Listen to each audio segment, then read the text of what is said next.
Welcome back to my channel. मी स्वाती तुमचं मनापासून स्वागत करते. आज आहे वेनसडे आणि मंडे ट्यूजडेला काही मी ब्लॉग शूट करायला घेतला नव्हता, कारण विकेंडला मी शूट केलं होतं, बट त्याला काही खास व्ह्यूज नव्हते, म्हणून मग मी अवॉइड केला होता. त्याऐवजी म्हणलं थोडं रीडिंग करावं, कारण मी खूप सारे बुक परचेस केले आणि ते काही माझ्यानं होत नाही. बट आज ब्लॉग शूट करायचं कारण असं की एका ताईंची खूप छान एका माझ्या जुन्या ब्लॉगला कमेंट आली होती. सो मी म्हटलं आज आपण शूट करूया.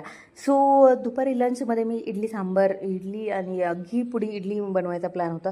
किट्टूला ती खूप आवडते आणि दिवसभर जर इडली असेल तर किट्टू आवडीनं खाते. सो इडली बनवायला घेतली, तोपर्यंत मशीन लावली, कारण की इकडे जोपर्यंत स्वयंपाक होते तोपर्यंत ते दोघींचा स्वयंपाक आहे, जास्त काही मोठं टास्क नाही आहे. बट किट्टू तोपर्यंत इडली खाऊन मग झोपली आणि मग मला भरपूर असा वेळ भेटतो आणि त्याच इडलीच्या भांड्यामध्ये मी माझ्यासाठी एक मकाचं कणीसही लावलं होतं.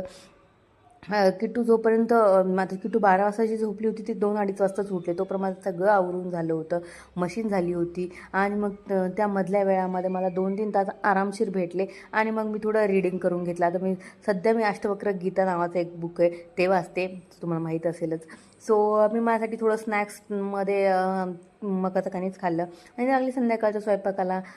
संध्याकाळी आज मटरची भाजी आणि मग सांबर आणि धिरडे करायचा प्लॅन होता. प्लेन धिरडे, मिक्स आटा, म्हणजे सगळ्या मिक्स मल्टीग्रेन आटा वगैरेचं काहीतरी. मग संध्याकाळी दिवा लावून मी डिनर बनवायचं संपलं होतं तोपर्यंत आणि आम्ही बाहेर निघालो. Bye, thanks for